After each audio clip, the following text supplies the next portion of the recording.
Um, if you are at all like me, I tend to be a bit of a novice and not know a whole lot about legal stuff like these two do. So lots of times when we hear, news like big news, oh, this is happening. Sometimes it's hard for me to parse out what is something that is being blown up, turned into propaganda to try and scare me, and what is legit scary. And whenever that happens, and the issue has to do with anything dealing with LGBTQ issues, Casey Pick is the person that I run to. Casey is the Senior Fellow for Advocacy and Government Affairs for the Trevor Project. And so she really is one of the nation's leading experts on all of this legislation that's popping up all over the country. So when I see something on the news and I'm just not sure, I run to Casey and I say, okay, what do I need to be concerned about? And she can parse it out for me as, oh, this is something that's never going to happen, or, wow, we really need to pay attention to this. And so we all know that a whole lot of that is happening now, and it's happening all over the country. So Casey and I had a conversation and thought it would be a good idea to just have a forum where we can kind of learn about all of this. So Casey is here to give us the lowdown on different things, different bills, legislation that's happening across the country. She'll kind of help us see the common themes of the stuff that we need to be worried about. And she will help us know, as kind of people of faith, what we can do to advocate, what we need to pay attention to, what we need to be ready for. And so I am thrilled that Casey's here to talk to us. We will have a Q&A at the end of the program. For those who are with us online, you should be able to find a QR code for Google Doc where you can ask questions. You can go ahead and type in your questions at any point during the program, and then we'll get to as many of them as we can during the Q&A. If you have a question that is specific to a certain state, make sure you put that in your question so we know. And if you are in a position where you would like to remain anonymous in asking your question, you can do that too. You just don't have to put a name.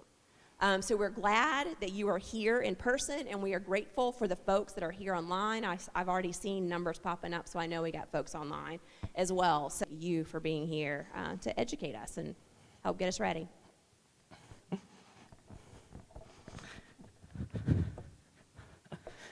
So thank you all so very much for being here, for your interest in this topic, for any questions that you might have. I'm really excited to have this conversation, and particularly as a member of Commonwealth Baptist Church, the idea of being able to talk to my church, faith communities around the state of Virginia and beyond is particularly exciting and I think really important.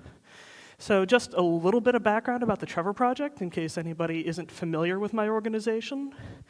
We are the world's largest provider of suicide prevention and mental health services for LGBTQ young people. We estimate that every year 1.8 million LGBTQ youth seriously consider suicide, and one attempts it every 45 seconds. And that is why, for more than 20 years, we have operated a suite of online helplines and services, so you can call via phone, be online for chat, or text, whatever a young person is most comfortable with, and be heard by somebody who is trained and understands the needs of LGBTQ young people and all of the things that can contribute to mental health struggles. But in addition to providing those direct services, which allow us to hear from youth what is affecting them and what their concerns are, we also have a public education branch that helps to train youth-facing adults, whether they be school counselors, teachers, medical professionals, and others, on how to do suicide prevention with an eye towards our community.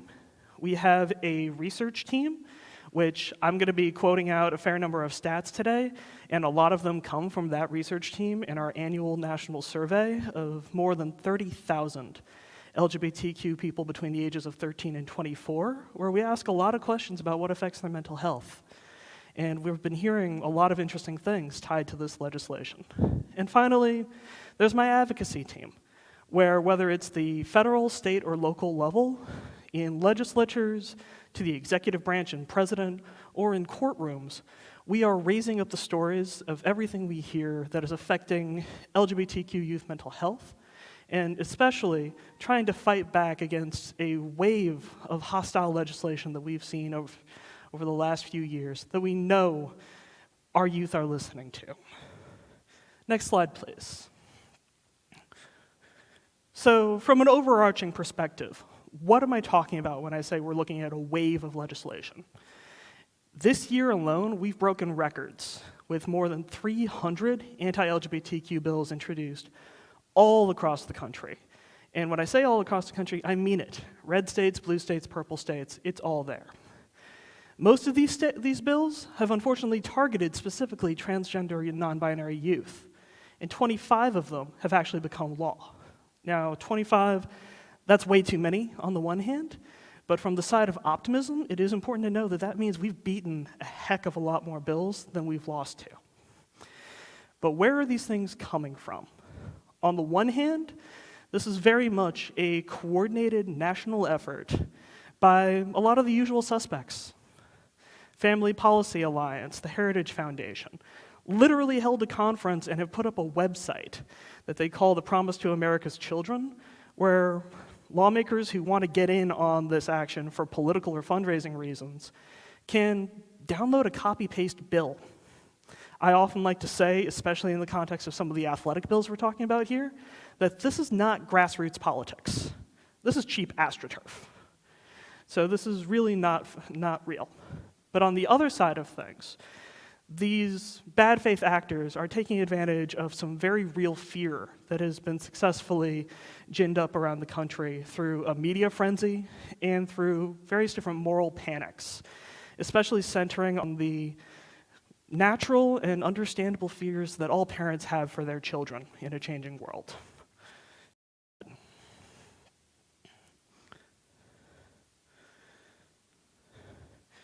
So what's all this doing to LGBTQ youth? We know that trans and non-binary youth in particular are worried about this kind of anti-trans legislation. It's remarkable to me. I remember being 14, 15 years old. I couldn't tell you the name of a bill anywhere. But our crisis lines are hearing youth talk to them sometimes about a particular governor in action, a particular bill. They'll call out some of the names. Our young people are very aware of what's happening, and it's very much concerning to them. And in fact, according to a recent poll, 85% of trans and non-binary youth and fully 2/3 of LGBTQ youth across the board say that the debates about these anti-LGBTQ bills have negatively affected their mental health. And that makes sense. Think about being a college kid going home for the weekend or for holidays and having this be the discussion. Think about being the young person who's been trying to decide, do I come out to my family or not? And having them turn on Fox News and hear something demonizing a particular athlete. This is a really hard thing for a lot of our young folks. Next slide.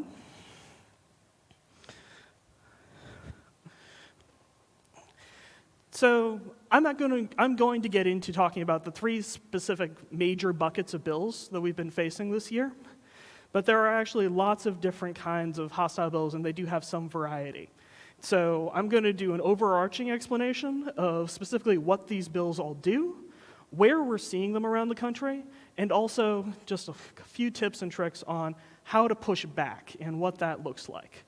So I'm going to start with talking about transgender athlete bans, which are probably the most high-profile, most discussed issue that we've seen. This is very much the one that has been driving a lot of the dialogue. They often have suggestive and misleading names like the Save Women's Sports Act. As a former high school and college athlete, I find these particularly irritating because they don't do a dang thing to actually improve women's sports, like, say, enforcing Title IX or assisting with funding of girls' sports.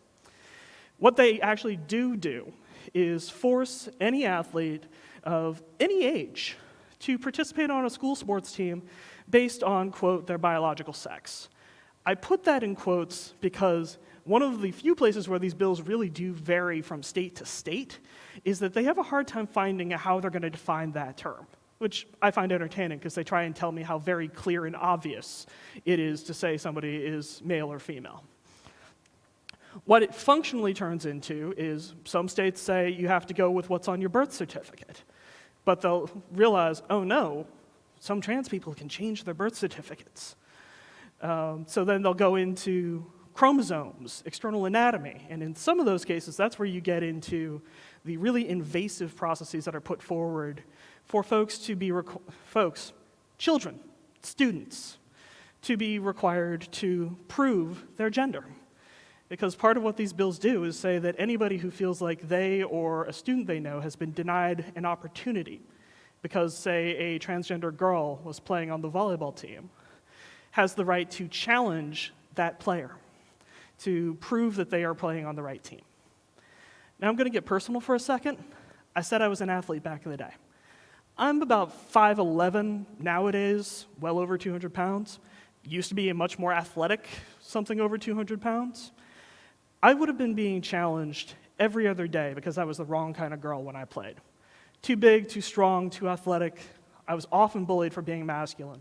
Can you imagine what this would do to, say, the really talented athlete, cis or trans, who the other team just didn't want to see her on the field? So these bills, they are targeted squarely at transgender youth, and particularly transgender girls, but they also have a much broader impact, where they will particularly tend to impact your girls who are not stereotypically feminine, your girls who are not white, and your girls who in some way just don't adhere to that stereotype. Last thing to know about these bills objectively is they also blatantly disregard the existence of policies that are already put in place all across the country and internationally by experts at the state athletic associations, by the NCAA, the International Olympic Committee, politicians, for the experience of folks who are actually involved with playing sports. Make a lot more sense to be setting this policy than lawmakers in the State House who are taking no nuance or consideration into account. Next slide. This one I'm just going to have up for a second because this shows us where these bills are and where they've already passed. Largely, we're seeing these anti-trans sports bills. They've passed across much of the South, though not all of it. We've got amazing holdouts in Virginia, North Carolina, and Georgia. We've got a lot in the Mountain West, and we're starting to see more in the Midwest. But from a forward-looking perspective, I also really wanted to call this out because we've got a list here of the other states where they've been introduced, where they've been passed, in some cases where they've moved, and they haven't passed yet, but this is where we still have work to do. And the reality, I'd say, for these sports bills is I'd want to see people reaching out in every state, either to thank your lawmakers that this hasn't happened yet, or to express that you don't want to see this in your state, or to call out, this is not who we want to be, and knowing that we're going to have ongoing debates about this for a long, long time. Next slide. So, that's what these bills do, that's where they are. What are they doing to our young people? And this is sort of what can be helpful as you're having these conversations with folks who maybe think this isn't the biggest deal, or maybe think it's the right thing to do to limit trans participation in sports. The reality is, LGBTQ youth are already not participating in sports that much. Most of youth generally in this country, more than half, will play sports in school, whether that be high school or junior high. Among our surveyed LGBTQ youth, that's less than a third. And for trans youth, the numbers are even much lower than that. That said, for our queer youth who are able to participate, we see associations with mental health benefits, like 20% lower rates of depressive symptoms. Also, these youth will tell us directly some of the benefits they get from playing sports. Whether it's helping them to cope with gender dysphoria, makes sense. The playing field might be one of the few places where they actually feel good about their body and what it can do. On over to just being a good distraction from when they have negative thoughts or intrusive thoughts.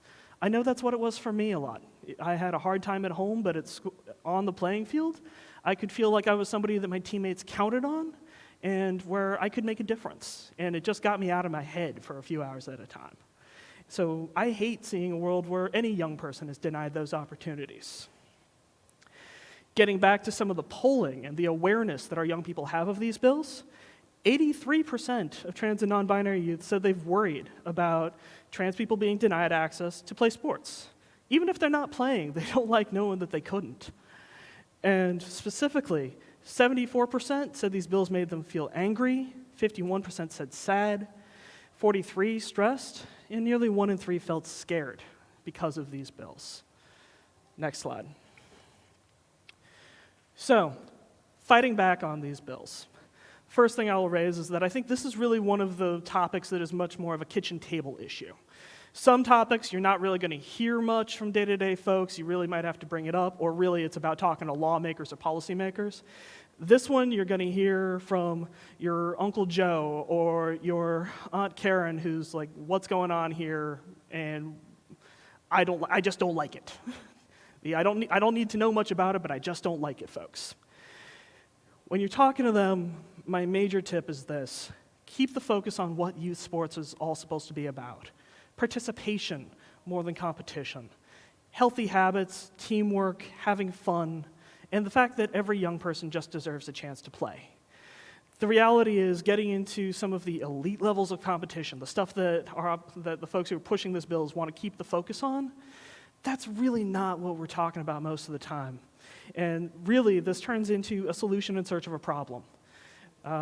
Governor Cox of Utah, who actually vetoed one of these bills before it was overridden, made a point of really looking at the numbers and saying, best he could tell, there were a grand total of 4 trans athletes participating on any school team in the state of Utah. And there weren't complaints happening about those 4 kids, but there were bills targeting them, yanking them off of teams. And he just couldn't square with that compared to the reality that LGBTQ youth are 4 times as likely to report a suicide attempt, have a suicide plan in place, or to be seriously injured by a suicide attempt. So that's why he vetoed these bills, because this is a solution that really doesn't have a problem to solve, and it's just bad faith politics. One recent example that I actually really like of how to make the case, well modeled, was Megan Rapinoe. Now, you can take or leave her, and a lot of folks have mixed opinions, but she had a statement about a week or so back that I really enjoyed, and for folks online, I'll actually read it out. She said, "Show me the evidence that trans women are taking over everyone's scholarships, are dominating every sport, are winning every title. I'm sorry, it's just not happening. So we need to start from inclusion, period. As things arise, I have confidence that we can figure it out, but we can't start at the opposite. That is cruel. So we really need to take a step back, get a grip on what we're talking about here, because people's lives are at stake." So what she did there, just as a quick analysis, this is not theoretical, let's not play in theoretical problems that may happen. Let's look at the real youth who are affected by this. And just trying to ground it really in values. And that's a thing, particularly knowing that I'm talking to faith audiences today, that we can do really well. Lead with compassion, don't lead with fear. That is something that makes a big difference on this. Next set of bills I'm going to want to get into. These are bans on gender-affirming healthcare. So, for trans young people and minors, transition-related care can take a lot of forms. Most commonly, it's what we call a social transition, where a young person is permitted to use a different name or pronouns, perhaps change their style of dress, change their appearance, change a hairstyle. So this is what is most common for supporting someone's gender-affirming care. As a young person progresses, you may see a scenario where they are utilizing puberty blockers, which are fully reversible medications, which put a pause on somebody going through puberty and the physical changes there, which allows for more time for a trans person and their family to fully determine what the future path will be and what their experience is, while preventing the development of any kind of irreversible secondary sex characteristics. And then finally, some trans people will go on to hormone replacement therapies, so estrogen or testosterone, to fully enable a physical change. That's pretty much all you're looking at for anything in the under 18 space. What these bills do is ban all of that, also banning surgeries and any kind of care.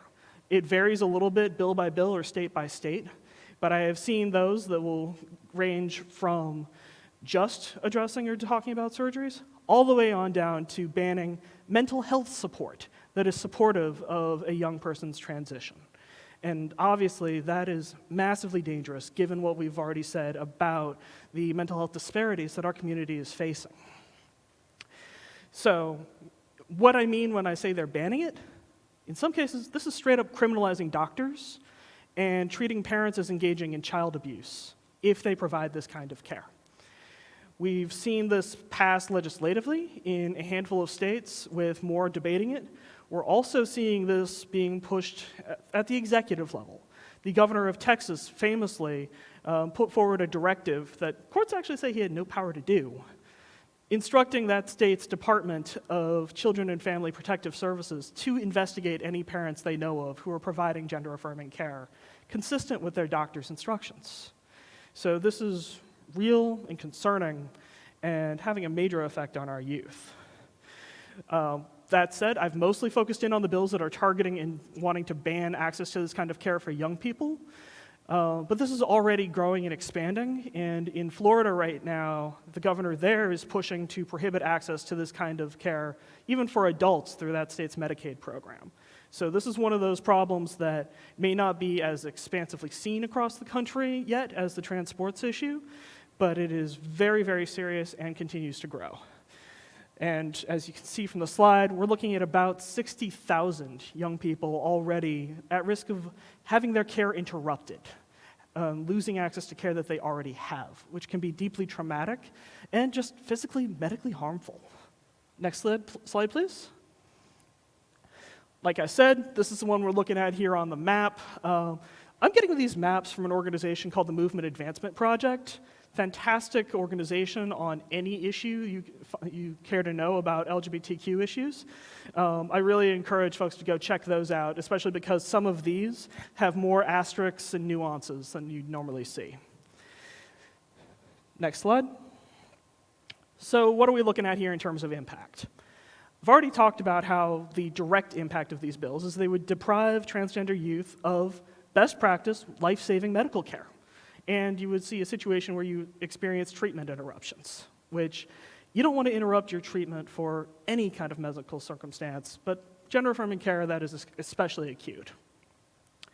You're also seeing real threats to supportive family members, supportive doctors, and young people are reporting feeling fear of having to move in order to continue their treatment, causing tremendous stress. One of the things I get to do as a staffer for the Trevor Project is travel around the country and testify to different states and committees. And especially in Missouri this year, because it is so close to Texas, I was there a couple of times testifying against these anti-trans sports bills.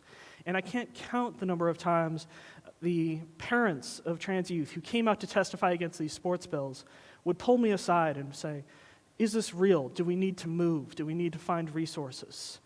They're very scared, but what broke my heart was the 12-year-old trans boy who said, is it going to be my fault? Are my siblings going to hate me because we have to change schools? So that's the reality of what we're looking at these kinds of bills, and it's really just not fair. Specifically, this is one of those issues where our young people are really most concerned. They're most scared. 93% of trans and non-binary youth told us they've worried about being denied access to health care. For a lot of youth calling into our crisis lines, the hope of being able to get health care someday is one of the things that they're holding on to, and these bills are a direct threat to that. Next slide. So how to fight back? Here's the good news on this. Our polling shows these bills actually aren't popular. Majority of adults agree that trans minors should have access to gender-affirming care, And whether that be hormone blockers, hormone therapy, or puberty blockers, if it's recommended by their doctors and supported by this, makes sense.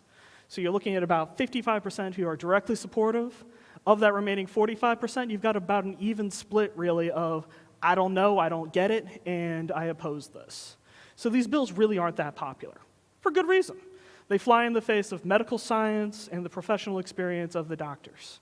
And that's one of the things that we do like to raise up. So if you are somebody who has that kind of medical background or that professional experience, you can be really persuasive on these kinds of issues. And that applies to if you're a school counselor, if you're a nurse, anywhere, if you can say with conviction, it's a bad idea to mess with somebody's medical care. And that's really pretty common. Let's see.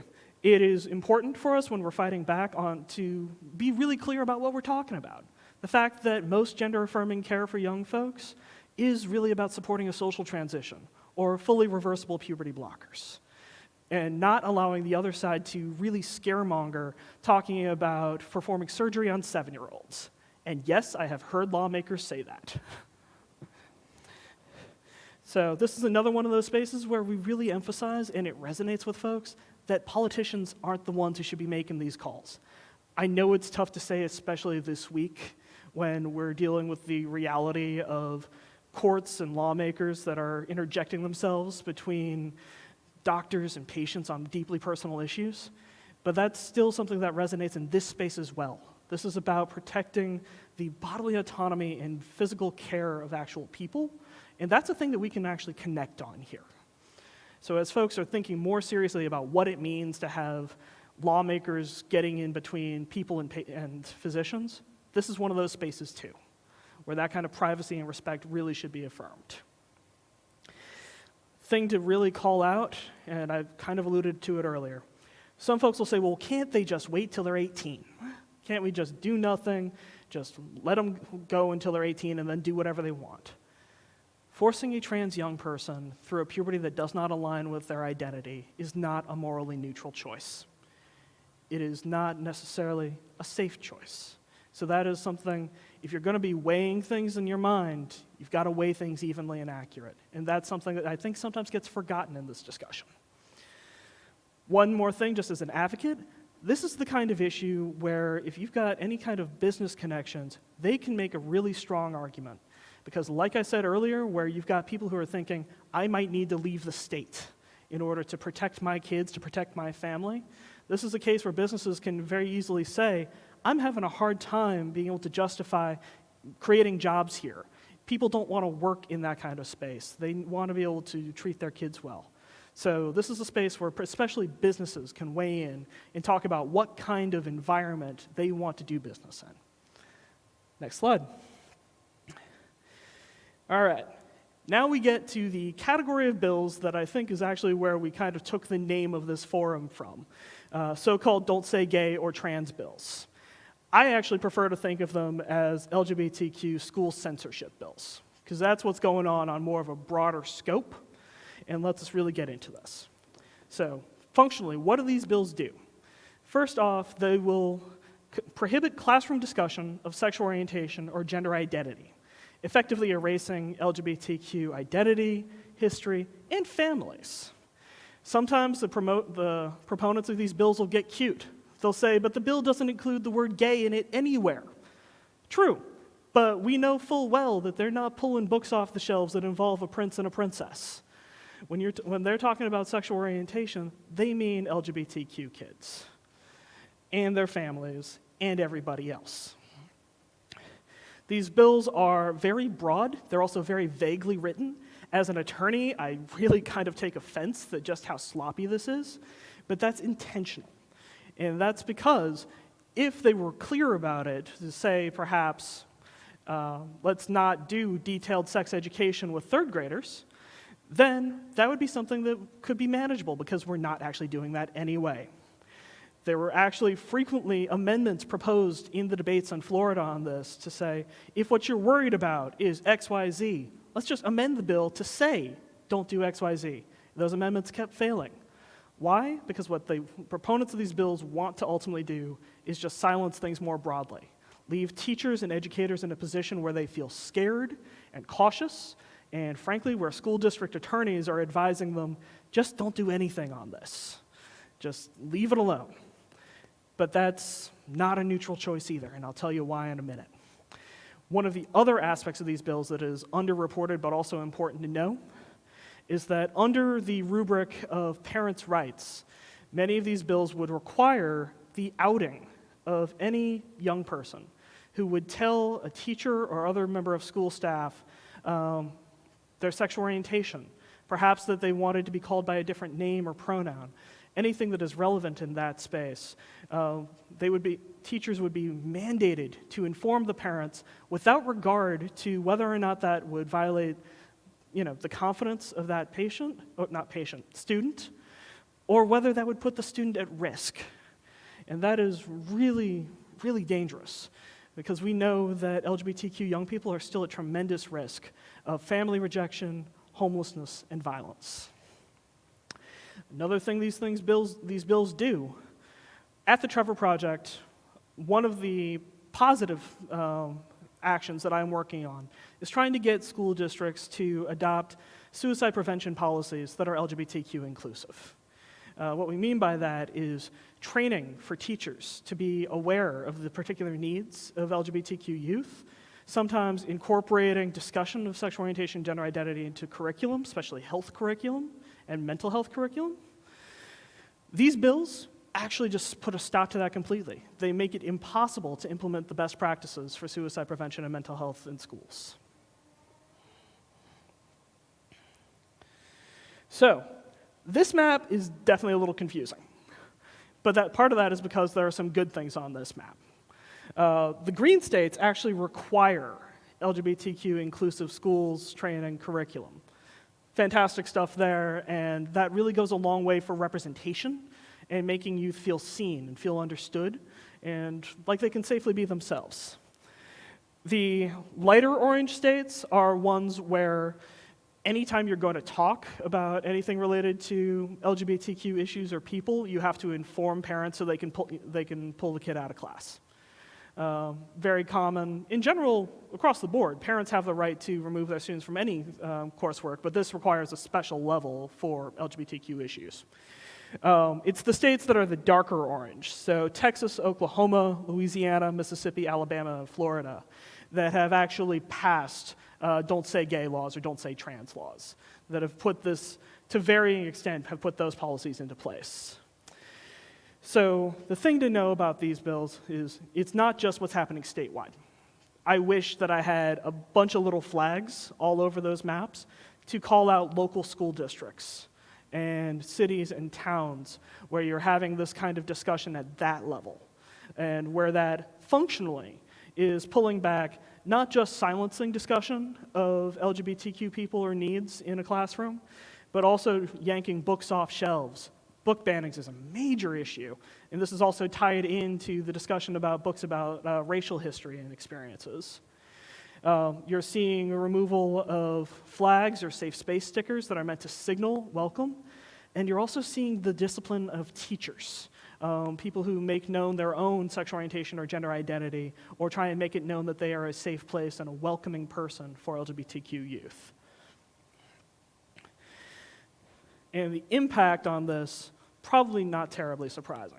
So foundationally, something to just know in the background, about 37% of the youth that the Trevor Project surveyed told us that they thought their home was a safe or a welcoming space. Among those same youth, 55% told us their school was that safe, welcoming space for them. So I look at this, and that gap jumps out at me as to just why it is so critical that we protect the ability of our schools to be intentional about safe and welcoming options for them, and pushing back on bullying, and pushing back on harassment. Those numbers are actually even more exaggerated for our trans and non-binary youth. We know specifically that LGBTQ youth who have access to affirming spaces, especially schools, reported lower rates of suicide than those who did not. Again, since I know I'm talking to an audience here, including faith communities, those affirming spaces can also be churches. They can make a difference when you take those steps to make it into a safe space. And specifically when we're talking about curriculum, some folks wonder, why does it matter? What difference would it make if a young person learns about Sylvia Rivera or Harvey Milk in her classrooms? Well, we know that youth who actually hear about LGBTQ issues in their curriculum, 23% lower rate of suicide attempt compared to those who don't. This makes a difference. And finally, one stat that I include in every presentation that I do. LGBTQ youth who report having one accepting adult in their life will report 40% lower rates of suicide as opposed to those youth who don't have anybody. Now, I love it when that accepting adult is a parent, but it doesn't have to be. This data applies if that accepting adult is a teacher, a coach, could be the janitor at your school. But these bills make it impossible for somebody who is employed in one of those schools to be that accepting adult, to be somebody that a young person can trust. So how do we fight back against these in particular?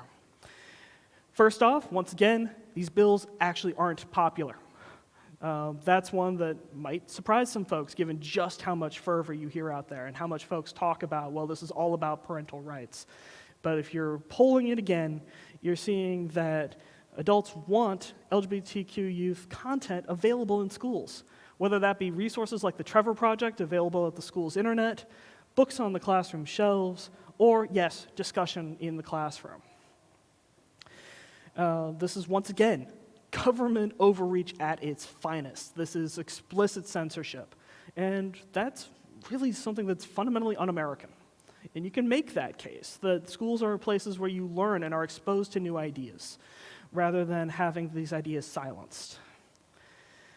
Something I wish I didn't have to bring up, but is so specifically tied to this issue.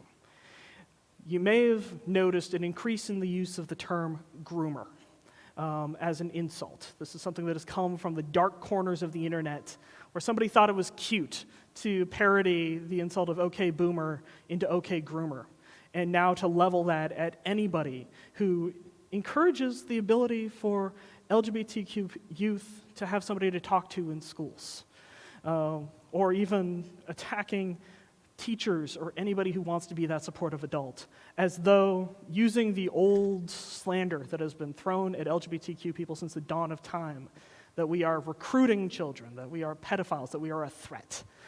Unfortunately, that accusation has tremendous power, and it is also tremendously dangerous. Not only does it really silence a lot of conversation, stops a lot of folks on our side from being able to make the case for why it's important to be welcoming and affirming and safe for these youth, it also is inspiring violence around the country. This is the argument that is resulting in everything from, I would argue, a U-Haul truck full of men with guns too close to an Idaho Pride parade, to the invasion of a drag queen story hour in San Francisco. So this is one of those things where, if you do nothing else, I encourage folks to just not let this slide. This isn't cute, this isn't something to ignore, this isn't something to roll your eyes at. If you hear your own kids picking up this rhetoric, that's a teaching moment to say, no, this is what the kind of thing that causes hatred and violence of real LGBTQ people and has caused a lot of bloodshed over the years. We don't do that. And it's unfortunately terrible when these kids are learning this kind of rhetoric from, say, governors in certain states. I already mentioned part of what we push back on this, on why it's important, is that LGBTQ youth remain at tremendously high risk for violence, family rejection, conversion therapy, and homelessness. So we need the ability for the trusted adults in these young people's lives to exercise some judgment and to create a culture where safety and inclusion is primary. The thing to know about fighting these bills is that it is very, very local. I feel tremendously lucky to be a member of the church that I am, because one of the first impressions I got of Pastor Robin was knowing that she's the kind of person who would go testify to her school district about why it was important for there to be non-discrimination policies that protected LGBTQ people.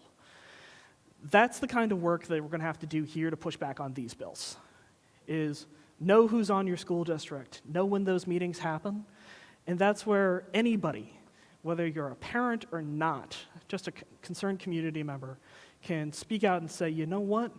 I don't want what our kids are taught being determined by the most extreme people in our community. I want to do what it takes to make our schools into a place where our children not only survive, but thrive. And so that's the kind of work that it's going to take here. And specifically talking to folks in Virginia, while right now the legislative makeup means that I'm not terribly concerned about seeing the sports bills or seeing the healthcare bans, though I'm not going to foreclose anything. This is the kind of bill that I really see being a concern in Virginia, particularly because of the debate we've already seen, and that was a part of our governor's race. So educating yourself on issues of schools and protecting our youth in schools is probably the foremost issue I can think of. Next slide.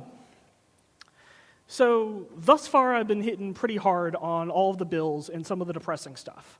I want to spend just a few minutes really going into what we can do, not just in terms of law and policy, but in terms of communities and as individuals, to create that kind of safe and welcoming environment and make a difference for our young people. We know that LGBTQ youth who live in an accepting community, who have access to affirming schools, who felt high social support from their family and friends, reported significantly lower rates of attempting suicide. Next slide. But what does that really mean? What does that look like? Just recently, the Trevor Project actually published a report. We asked those 30,000 youth, what ways do people affirm you? What feels good? What helps? And specifically from parents and caregivers, youth wanted us to know that it made a difference when those parents and caregivers were welcoming to the kids' LGBTQ friends, boyfriends, girlfriends. So not just accepting them, but accepting the network in their support network. Talking with them respectfully about their LGBTQ identity. Asking questions and listening goes such a long way. For trans and non-binary youth, being consistent about the correct use of name or pronoun. That doesn't mean you're not going to make mistakes. We know that happens. But if you do, quickly correct yourself. Just a quick, oh, sorry, he, move on. But take the time, make the effort. It goes a long, long way. Same thing for supporting gender expression.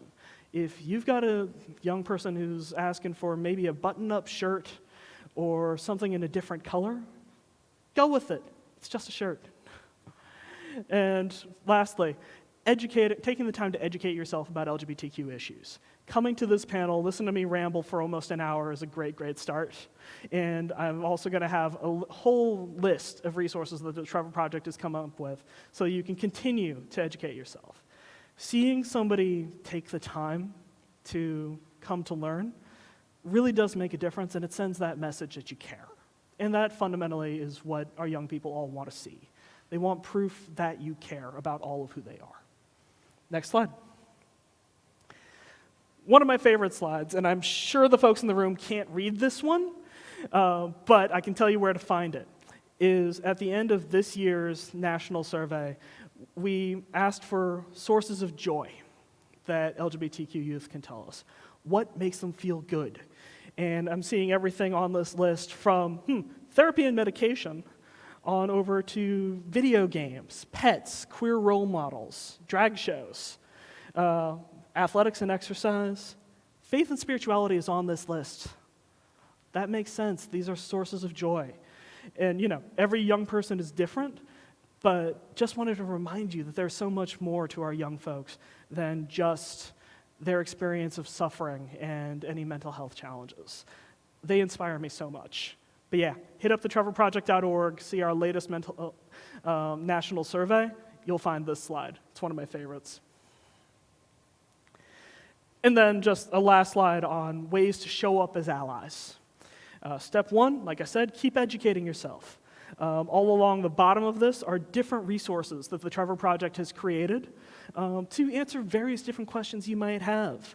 I can't count the number of times I've shared out the guide to being an ally and to trans and non-binary youth in the last year. We've got another one specifically for bisexual youth. We've got our annual national survey reports up there, a coming out handbook that is geared towards young folks, includes some tips for them as well, but is a really great one for adults and others who want to have some insight into what's going on. maybe do the homework themselves before having to ask too many questions of the LGBTQ folks in your life. And then specifically for faith communities and Christian communities, we've got a resource up there that makes a Christian case against conversion therapy, or the dangerous and discredited effort to try and change someone's sexual orientation or gender identity. I can and have done entire hour-long panels on that, but that's a resource for if you've got folks who particularly need that argument made from a Christian perspective. Goodfruitproject.com will get you there. Ways to get directly involved on the advocacy side of things. You can pull out your phone and text Trevor, Trevor, to the number 40649. That's where we send out updates, everything from, hey, you're in Virginia, there's a bill that's being brought up this week, on over to, okay, you're in Waterloo, Iowa, and there's a school board that needs to hear from you. We don't spam this list, but it's a great way to get involved specifically in Trevor Project's work.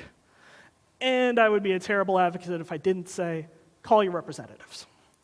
Like I said, here in Virginia, we've got a fairly decent legislative makeup right now, but the words thank you go a long way. So making sure that they know, because the other side's going to be making noise constantly of pass this bill, pass this bill, pass this bill. If you don't pass this bill, we're going to vote you out. They need to hear from folks who want an inclusive society, a welcoming society, so that they can balance that.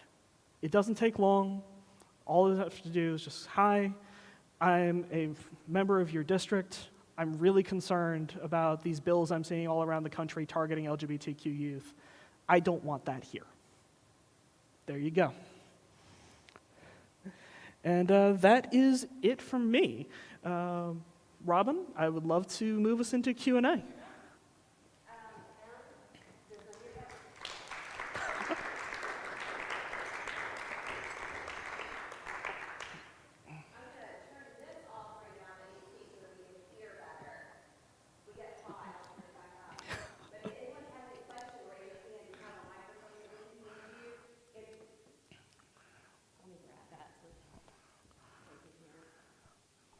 And then also, if you are online, know that you can type in questions. There's the Google Doc. I can also kind of pull up Facebook in case you end up wanting to type something on. Okay, so you can write questions in the comments and chat on Facebook or through the Google Doc that we have. Does anyone here have a question for Casey? Yes.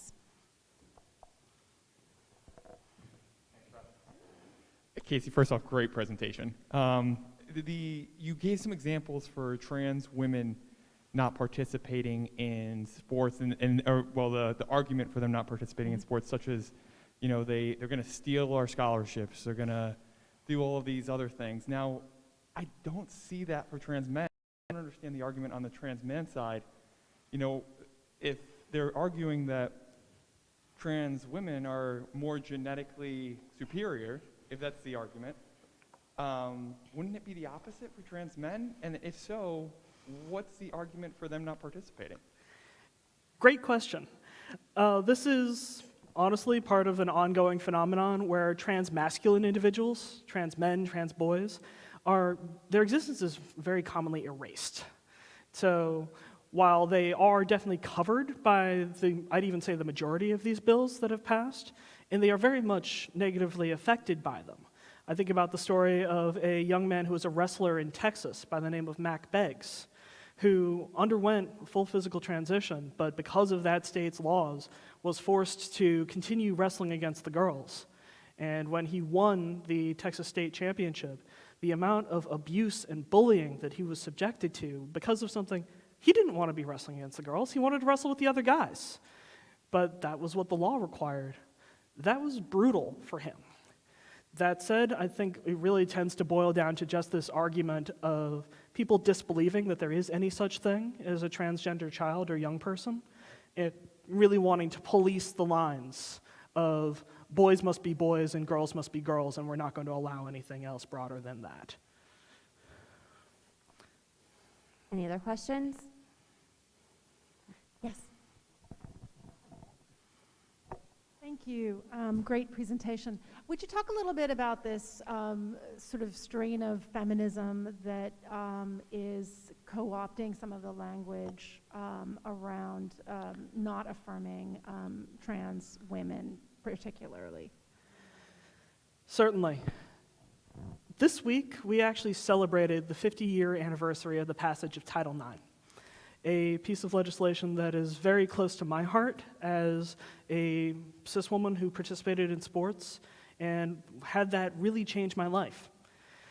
And it's unfortunate that there are many of the same women who fought for those rights, who fought for the ability of women and girls to have greater equality in participating in sports, who are, whether through malice or through fear, trying to weaponize that same history of the reality of the discrimination that women and girls have experienced for too long, and they're trying to co-opt that to argue that those of us who are just looking for inclusion, who are going to respect trans girls as the girls that they are in some way a threat to the progress that we have made as feminists, as people who are seeking greater equality for women. Thankfully, that is a very, very small sliver of the population, and including of people who would describe themselves as feminists. Most are, in a growing number, more vocal number, align themselves more like the Megan Rapinos of the world. And I think it really does say something that Megan's not alone among the professional and Olympic female athlete ranks in speaking out about how the inclusion of trans women and girls is not a threat to women's sports. We know what the threats to women's sports are. It's harassment by coaches who are not being enforced, not having the laws enforced against them for attacks on young people like our gymnasts. It's the lack of funding for our programs. It's the ongoing flaunting of the requirement of equal resources.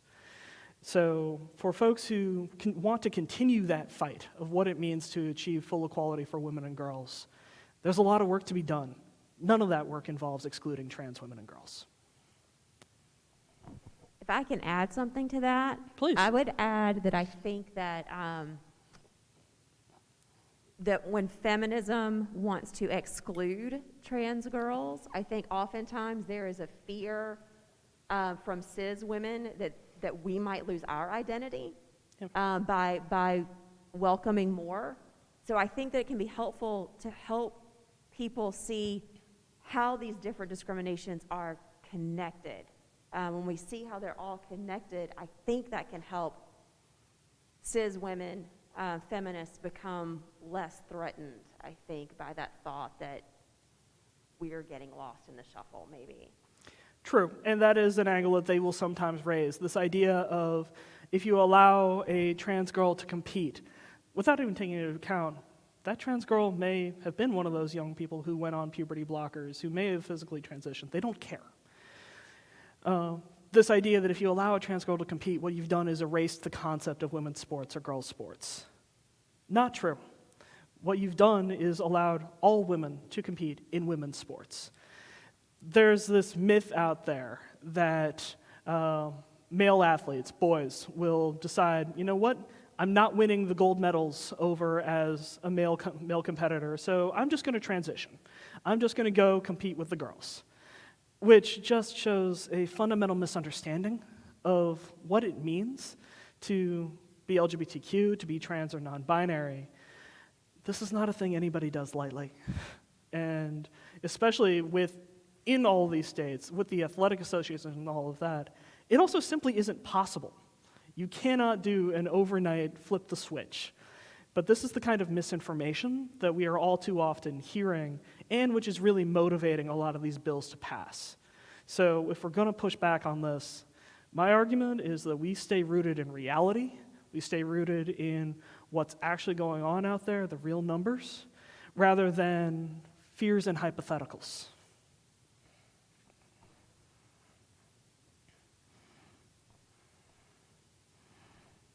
Just to reflect on the recent overturning of Roe and the good Justice Thomas's invitation.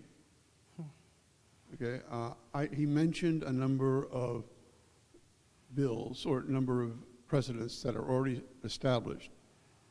He mentioned them because my personal belief is that he was inviting people to put forth bills to come to the court.